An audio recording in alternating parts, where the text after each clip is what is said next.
제가 신학교 다니던 시절에 잠시 자취하던 때가 있었습니다. 시간은 그렇게 길지 않았는데 한 6개월 정도 혼자 집에서 나와서 생활을 하게 됐는데, 그 시절에 아버지께서, 저희 아버지가 가끔 제게 들리십니다. 근데 저만 보면 별다른 말씀 없으시고 꼭 묻는 질문이 하나 있습니다. 밥 먹었니? 밥 먹었니? 평소에 그렇게 살갑지 않으셨던 아버지는 밥 먹었니? 한번 물으시고 제가 거주하는 그 공간을 한번 이렇게 휘 둘러보시고 그리고 가십니다. 그리고 얼마 후에 또 오십니다. 그리고 또 물으십니다. 뭐라고요? 밥 먹었니? 저는 그때 그렇게 생각했어요. 와, 밥 먹는 일이 뭐 그렇게 대단하다고 매일 물으실까? 나만 보면 나는 밥 먹는 일보다 더 중요한 게 있는데 아버지는 그걸 모르시는 것 같다, 이제 그렇게 생각했어요. 그런데 세월이 지나고 제가 좀 더 철이 들었을 때, 그때 아버지께서 제게 물으시던 밥 먹었니? 라고 하는 그 의미를 확실히 알게 됐습니다. 밥 먹었니? 라고 하는 그 물음 속에는 너 잘 지내니? 아픈 데는 없니? 별거 없지? 라고 하는 저에 대한 아버지의 사랑과 관심이 잔뜩 깃든 그런 물음이었습니다. 부전자전, 저도 요즘 딸아이하고 전화를 하면 맨 먼저 묻습니다. 시도 때도 없이 밥 먹었니? 딸에 대한 저의 온갖 사랑의 질문이 거기에 다 함축되어 있습니다. 성도 여러분, 아침 드셨습니까? 오늘 설교는 밥 이야기로 시작합니다. 밥 중에 가장 맛있는 밥은 어떤 밥일까요? 한밥, 함께 먹는 밥. 그러면 눈치채셨죠? 가장 맛없는 밥 어떤 밥일까요? 혼밥. 네, 100점입니다. 그럼 누구랑 먹어야 더 맛있을까요? 좋아하는 사람과 먹어야 맛있죠. 좋아하지 않는 사람이나 어려운 사람하고 먹으면 활명수가 필요합니다. 속이 거북하잖아요. 그래서 사랑하는 가족이랑 먹는 밥이 가장 맛있습니다. 근사한 식사도 있습니다. 사회적으로 저명하고 큰 영향력 있는 사람들과 함께 식사한다면 와, 근사하겠죠. 그래서 미국에서는 유명 인사들과 밥 먹는 일을 경매에 붙이고 그 수익금을 빈민 구제하는데 전액 사용하기도 합니다. 빌 클린턴, 빌 게이츠 등 유명한 정치 경제인과의 식사를 경매에 붙인 것은 우리 모두 많이 알고 있는 사실입니다. 자, 그러면은 지금까지 경매에 붙여졌던 그 식사 중에 가장 비싼 식사값은 얼마일까요? 2022년에 있었던 1,900만 달러. 네. 얼른 환산이 되시는 분은 우와 하고 감탄하시는데, 환산이 얼른 안 되시는 분은 얼마일까? 지금도 계산하고 계시죠? 우리 돈으로 약 246억 원. 한 끼에. 와, 근데 누구와 먹은 점심 한 끼냐? 오마하의 현인이라고 불린 워렌 버핏과 먹은 점심 한 끼입니다. 버핏과 점심을 먹으면서 한 3시간에 걸쳐서 그의 투자 철학이나 세계 경제에 대한 소상한 견해를 듣고 1,900만 달러를 지불한 겁니다. 이때 경매가가 최고가를 찍은 것은 아마도 92세의 워렌 버핏이 이제는 점심 경매를 마지막으로 하는 그 이유이기 때문이기도 할 겁니다. 물론 246억 원에 달하는 엄청난 경매액은 전액 빈민 구호를 활동을 하는 자선단체에 기부되었습니다. 이렇게 밥 먹는 일은 개인적이고도 물리적인 단순한 행위를 넘어서서 사회적인 의미와 가치를 나누는 일이 되기도 합니다. 조선시대에 시와 그림에 아주 능한 소녀가 하나 있었습니다. 근데 그는 학자인 아버지의 가르침을 견눈으로 어깨너머로 배워서 11살 때 스스로 소학을 깨우치고요. 굉장히 천재입니다. 그리고 13살에는 한시를 능하게 지을 정도로 매우 총명했습니다. 근데 18살 되던 해에 어머니가 몸져 누우시자 그녀가 집안일을 도맡아 했습니다. 어머니 대신 부엌 일을 맡은 지 2년이 지나서 그가 정성껏 끓인 그런 음식들, 미음이나 조당수, 조당수는 좁쌀을 잘게 갈아서 끓인 그런 미음처럼 묽은 음식입니다.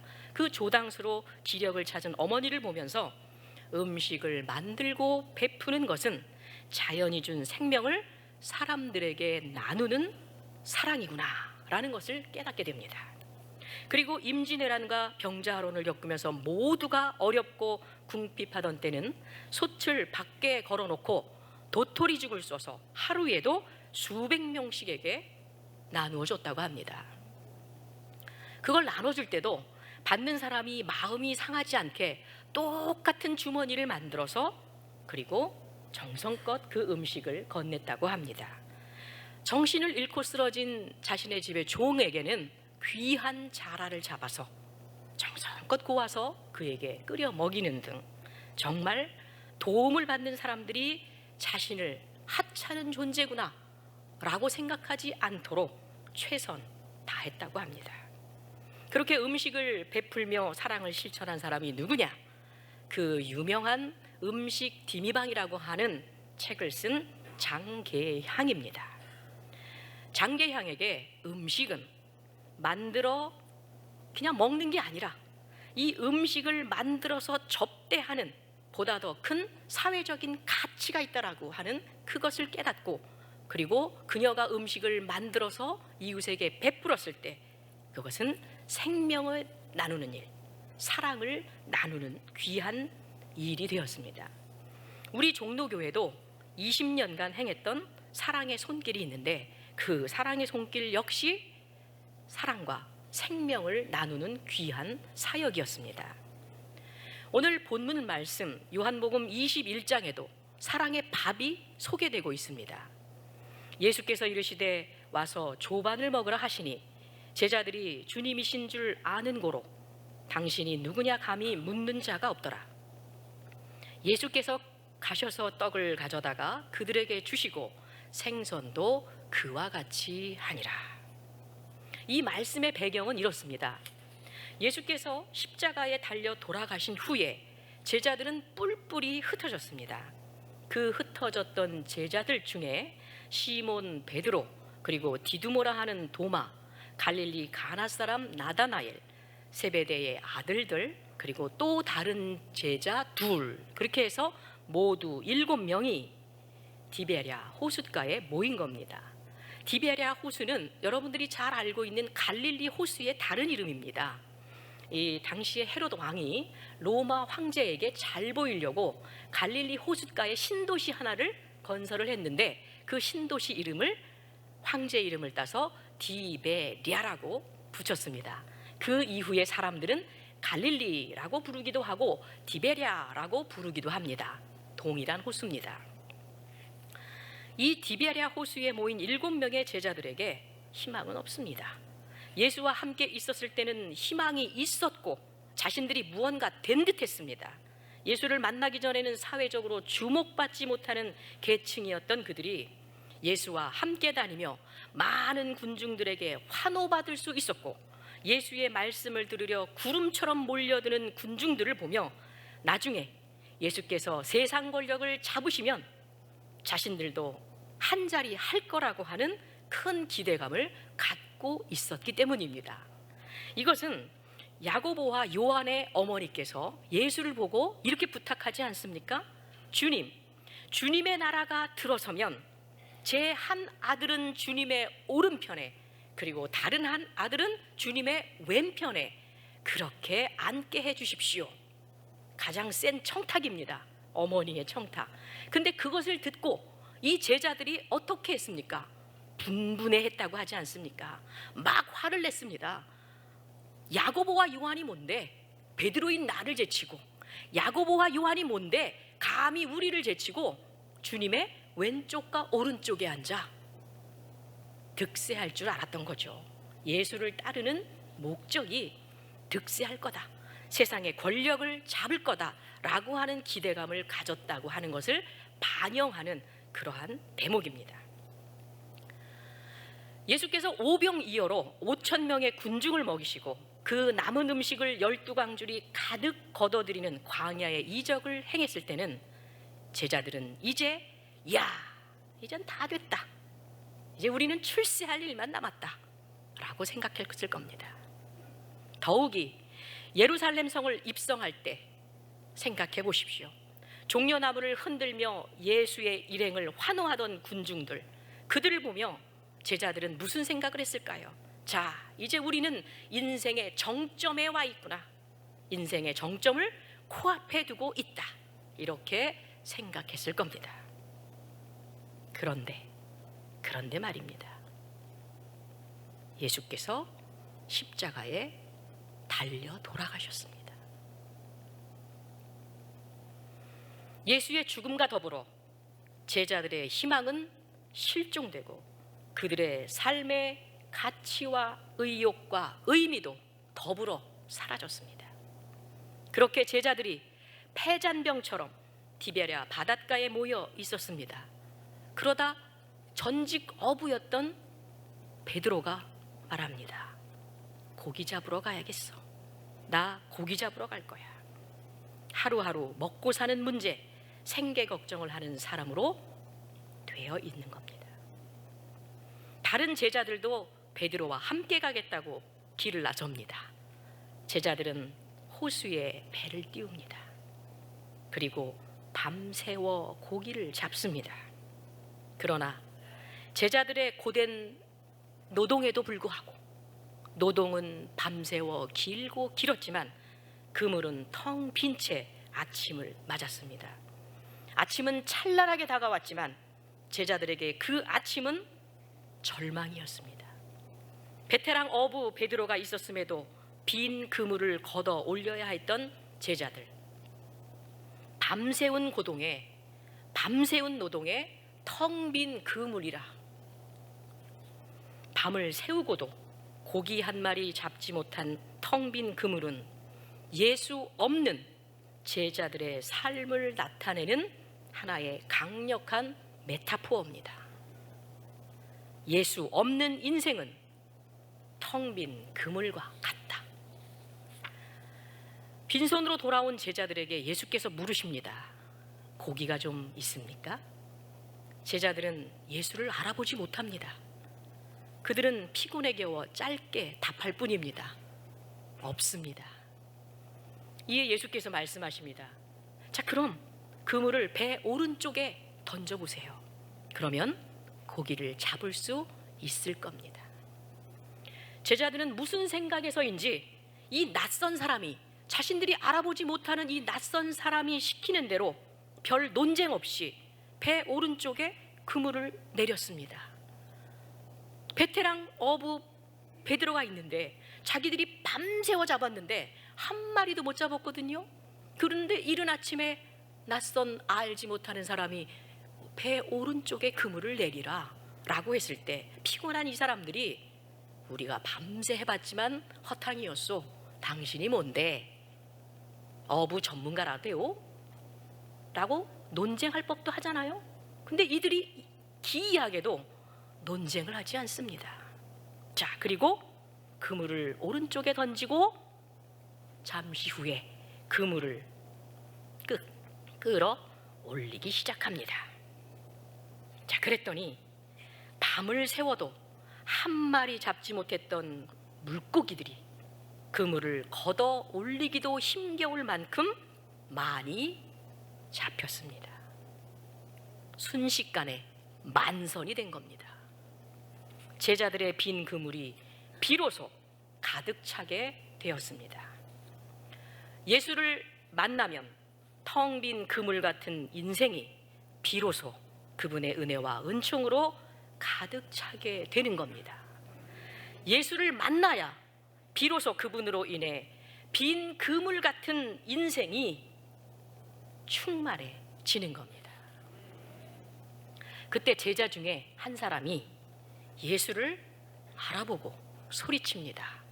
주님이시다. 그 말에 놀란 베드로는 벗어놓았던 겉옷을 황급히 입고 물속으로 뛰어듭니다. 베드로는 예수를 볼 면목이 없습니다. 죽어도 같이 죽겠다고 큰 소리치던 그런 베드로가 아닙니까? 그런 그가 같이 죽기는커녕 예수를 3번이나 모른다고 부인했으니 그럴 만도 합니다. 그러니 예수라는 말에 저도 모르게 깜짝 놀라 물속으로 뛰어든 겁니다. 잠시 후에 제자들이 만선의 배를 육지에 대니 숯불이 지펴져 있고 그 위에 물고기와 떡이 맛있게 익어가고 있었습니다. 예수께서 제자들에게 말씀하십니다. 와서 먹으라. 와서 먹으라.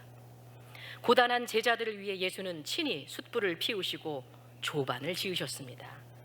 예수 없이 삶의 지향점과 인생의 목적까지도 상실해서 무엇 할지 몰라 방황하다가 겨우 배를 띄워 고기잡이에 나선 그 제자들, 밤을 새웠지만 고기 한 마리 잡지 못한 절망으로 물든 그 고단한 아침에 부활하신 예수께서 제자들을 위해 조반을 차리신 겁니다. 디베랴 바닷가에서 제자들을 먹이시는 예수의 모습은 누군가를 기억하게 합니다. 누군가의 모습을 생각나게 합니다.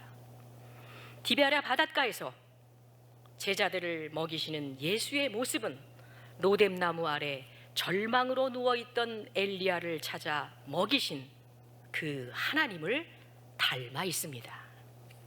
엘리야가 누굽니까? 갈멜산에서 바알 선지자 450명 그리고 아세라 선지자 400명 도합 850명과 대결해서 대승을 거둔 위대한 예언자 아닙니까? 그런 그가 이세벨이 너 내일 아침까지 내가 정녕 너의 목숨을 살려두지 않겠다 라고 하는 그 위협에 쫓겨 광야의 로뎀나무 아래 은신하는 겁니다. 죽음에 쫓겨 광야 로뎀나무 아래로 은신한 초라한 엘리야의 모습에선 갈멜산의 승리의 환호는 사라지고 위대한 예언자의 기백이라고는 일도 찾아볼 수 없는 그저 낙심한, 그저 절망에 있는 초라한 인간 엘리야의 모습만 보일 뿐입니다. 매우 슬픈 반전입니다. 이스라엘의 기후는 크게 건기와 우기 두 개로 나뉩니다. 건기는 4월에서 9월까지, 그리고 우기는 10월에서 3월까지입니다. 그런데 건기에 들어서면 7, 8월에는 한낮의 기온이 정말 견딜 수 없을 만큼 높이 올라갑니다. 45도 이상 올라가는 거죠. 그리고 종일 열풍이 부는 겁니다. 얼마나 덥고 얼마나 고되겠습니까? 그런 건기 동안에는 웅덩이도 배짱 말라버립니다. 성경에서 광야에 자결하는 태양과 그 열기는 인생의 혹독한 시련과 괴로움을 상징하고 있습니다. 그리고 이스라엘의 대부분 지역에서 서식하는 로뎀나무는 우리가 생각하는 것처럼 울을 창창한 우리나라에 어디나 가면 동네 어귀에 서 있는 느티나무 같은 그런 나무가 아닙니다. 빗자루같이 뻗어 있어서 뎁사리 나무라 불릴 만큼 볼품이 없고 그늘도 거의 없는 덤불에 불과합니다. 사진에 보시다시피요. 자, 엘리야는 타는 듯한 햇볕의 괴로움을 피하기 위해 그늘을 찾았지만 조금 전에 본 로뎀나무 뿐이었습니다. 엘리야가 찾아 들어간 광야의 로뎀나무는 인생의 비참한 상황에 처해 있음을 또한 상징하고 있습니다. 로뎀나무 그늘에 겨우 몸을 피한 엘리야는 그 괴로움이 얼마나 극심한지 이렇게 하나님께 탄식합니다. 여호와여, 넉넉합니다. 자, 이제 내 생명을 걷어가십시오. 여호와여, 넉넉하오니 이제 내 생명을 걷어가십시오. 차라리 죽는 게 낫다라고 하는 탄식입니다. 그렇게 낙심해 있는 엘리야를 하나님께서 찾아오셨습니다. 그리고 먹이시고 돌보셨습니다. 로뎀나무 아래 누워 자더니 천사가 그를 어루만지며 그에게 이르되 일어나서 먹으라 하는지라. 본즉 머리맡에 숯불에 구운 떡과 한 병 물이 있더라. 이에 먹고 마시고 다시 누웠더니 여호와의 천사가 또다시 와서 어루만지며 이르되 일어나 먹으라. 내가 갈 길을 다 가지 못할까 하노라. 엘리야는 갈멜산에서의 위대한 승리 후에 깊은 낙심의 시간을 로뎀나무 아래서 맞고 있었습니다. 그 시간과 그 장소 속으로 하나님께서 엘리야를 찾아오셨습니다. 위대한 예언자 엘리야에서 죽음의 위협 앞에 절망해 있는 도망자 엘리야를 하나님께서 찾아오신 겁니다. 그리고 그 지친 엘리야를 어루만지시고 먹이시고 그리고 힘을 주시는 겁니다. 일어나 먹으라. 내가 갈 길을 다 가지 못할까 하노라. 엘리야를 향한 하나님의 곡진한 사랑입니다. 디베랴 바닷가에서 제자들을 위해 조반을 차리시는 예수님과 로뎀나무 아래 엘리야를 찾아 회복시키시고 사명감을 채워주시는 하나님의 사랑은 한치의 어긋남 없는 동일한 사랑입니다. 로뎀나무 아래 엘리야를 찾아 먹이신 하나님처럼 디베랴 바닷가에서 제자들을 먹이신 예수께서도 낙심해 있는 제자들을 세상 앞에 담대히 세워 일으키셨습니다. 그렇게 그 아침 디베랴 호숫가에서 예수님은 제자들의 허기진 배를 채우시고 동시에 제자들의 희망과 사명을 잃은 인생도 함께 배불리셨습니다. 베드로가 십자가를 지고 죽기까지 예수를 따르는 사명을 흔들림 없이 감당할 수 있도록 다른 제자들도 저마다의 사명을 충실히 깨닫고 복음 들고 세상에 당당하게 나설 수 있도록 말입니다. 부활하신 예수께서 제자들을 위해 차리신 디베랴 호숫가의 조반은 사랑, 그리고 회복, 그리고 희망의 밥이었습니다. 2000년 전 그 호숫가 디베랴에서 사랑으로 제자들의 허기진 인생의 배를 든든히 채워주신 예수께서 오늘 이 헛헛하고 고단한 세상을 사는 우리에게도 말씀하고 계십니다. 너도 와서 먹으라. 너도 와서 먹으라. 우리를 향한 예수의 음성을 듣고 우리의 마음을 열면 예수께서는 고된 삶 속에 지치고 힘들어하는 우리 안에 들어와 우리와 더불어 먹고 우리도 그분과 더불어 먹을 때 제자들에게 그러하셨던 것처럼 사랑과 희망 그리고 사명으로 우리 인생을 그분께서 든든히 채우실 줄 믿습니다. 세상은 우리를 늘 배고프게 합니다. 먹어도 세상이 주는 것은 늘 배고프고 만족을 모릅니다. 반에서 1등하면 전교에서 1등하고 싶습니다. 전교에서 1등하면 전국에서 1등하고 싶습니다. 광교에 살면 강남에 가서 살고 싶습니다. 인간의 욕망은 끝이 없고 그 욕망을 늘 세상은 슬프게도 간당간당하게 우리를 만듭니다. 세상은 우리를 늘 그렇게 헛헛하게 합니다. 세상은 늘 우리의 심령의 배를 골려서 찬바람 부는 외로운 골목 어귀에 우는 아이처럼 그렇게 세워놓습니다. 그러나 예수는 그렇지 않습니다. 그분은 그분의 양식으로 우리의 심령의 허기를 채워주시고 세상을 능히 이기게 하십니다. 와서 먹으라. 딴 데 가서 먹지 마십시오. 예수께 와서 예수가 주시는 양식을 먹이십시오. 그것이 세상을 이기는 넉넉한 양식이 됩니다. 사랑하는 여러분, 이 힘든 시대 예수께서 주시는 영의 양식으로 삶의 허기를 든든히 채우시고 믿음으로 세상을 이기는, 더 나아가 주님께서 우리에게 맡기신 사명을 잘 감당하며 주님의 자녀답게 살아가는 우리 모두가 되시기를 우리 가운데 살아 역사하시는 우리 구주 예수 그리스도의 이름으로 축원합니다. 기도하겠습니다.